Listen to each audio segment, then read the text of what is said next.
есть много книг, в том числе и нашей научной школы, которые вот здесь вот на слайде изображены, в которых описаны те или иные моменты, как раз связанные в том числе и с индивидуальной траекторией, в том числе с методиками, которые позволяют реализовать себя ученику.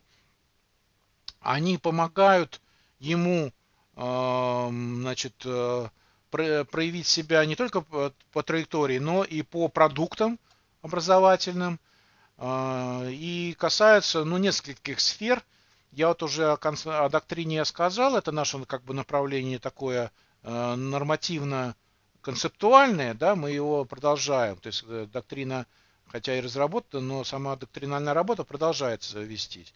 Дальше у нас есть направление школы саморазвития, самореализации, то есть это проект есть такой, и даже некоторые школы у нас есть, которые работают именно по этому проекту по договору с нашим институтом.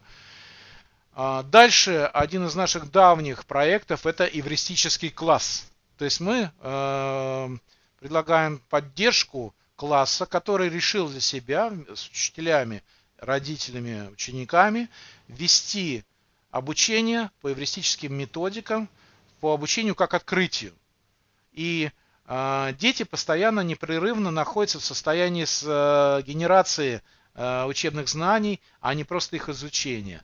Вот. И у нас есть научная область, мы ее разработали, называется она дидактическая эвристика, которая как раз описывает технологии, методики, как обучать эвристически детей непрерывно, постоянно, и как даже стандарты, которые вроде бы иногда не совсем там, допустим, творческие, как их можно изучать, проходить и превышать, в общем-то, гораздо больше, ориентируясь на эвристический подход.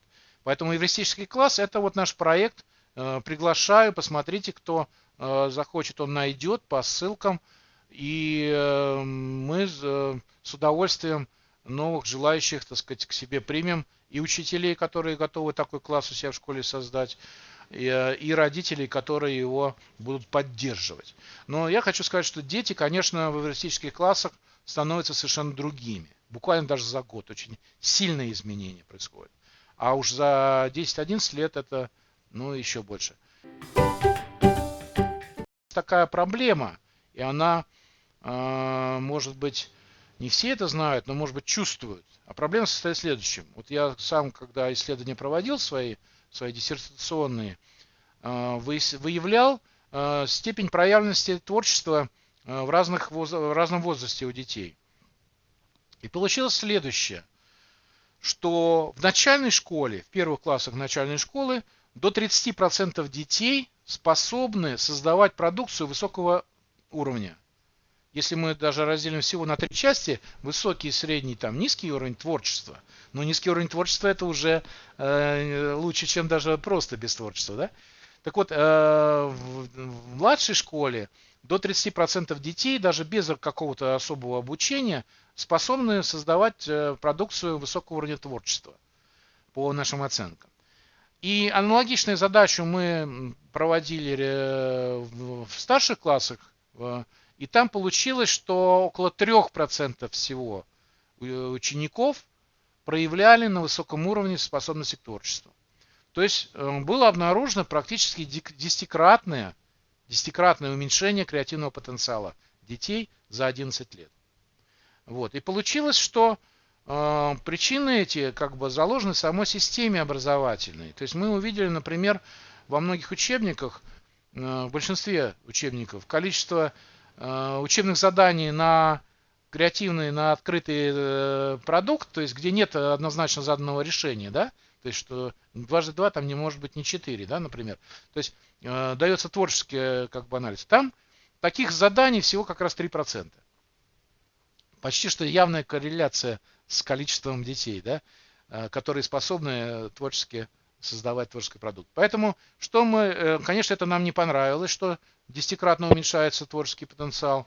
И мы посмотрели, попробовали, как бы и применили, и до сих пор применяем эвристическую методику и в очном, и в дистанционном обучении, и в олимпиадах эвристических, в конкурсах, конференциях и так далее.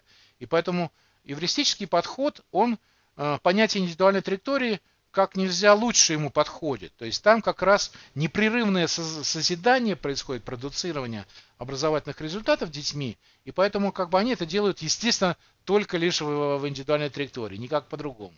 То есть траектория там, как говорится, естественное, необходимое, актуальное понятие и сама технология.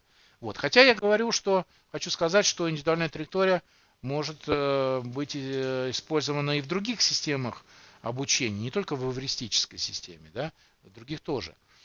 Вот. Но, тем не менее, вот у нас крен именно в это одно из направлений глобальных, это эвристическая методика.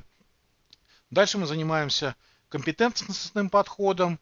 Здесь у нас вообще очень большие достижения в плане того, что в 2002 году я был приглашен в концептуальную группу разработки стандартов, и тогда впервые в нашей, по крайней мере, отечественной практике мы разработали подход компетентностный. Но сегодня таких подходов существует много, и некоторые из них не слишком хорошие. И они собрали негативную даже отчасти реакцию, с чем мы тоже согласны иногда. Вот. Но наш подход все-таки отработанный, четкий, и он почти что принят, по крайней мере, в высшем образовании. Вот. Здесь мы являемся наиболее, как говорится, принятыми педагогической общественностью наши подходы. Вы можете сами в этом убедиться, набрав в любом поиске там хуторской компетенции, вы увидите все эти ссылки, сноски, их там сотни, тысячи и так далее, в общем-то, на наши подходы, которые разработаны. Поэтому компетенционный подход – это тоже наша школа научная, имеет такое направление. Следующее направление – это метапредметный подход. Вот учебные метапредметы я разрабатывал и вел с детьми еще в конце 90-х годов. И вот метапредмет там слово, числа, культура, мироведение, я сам их проводил, разрабатывал с детьми одновременно, поэтому, как говорится, тогда это было единичные экспериментальные исследования, но как только слово метапредметность вошло в стандарты, в нынешние, да, у нас произошло, ну, как бы второе рождение, то есть мы метапредметность сейчас тоже ведем как направление. Поэтому некоторые школы у нас берут помощь нашу научно-методическую на метапредметное образование в школе, да, вот как основное концептуальное направление. И с такими школами мы заключаем тоже договора и помогаем им научно-методически вести эту работу. Да, и дистанционное образование, оно традиционно у нас тоже, как говорится, как направление. Итак, доктрина образования человека и человекосообразное образование, это раз направление.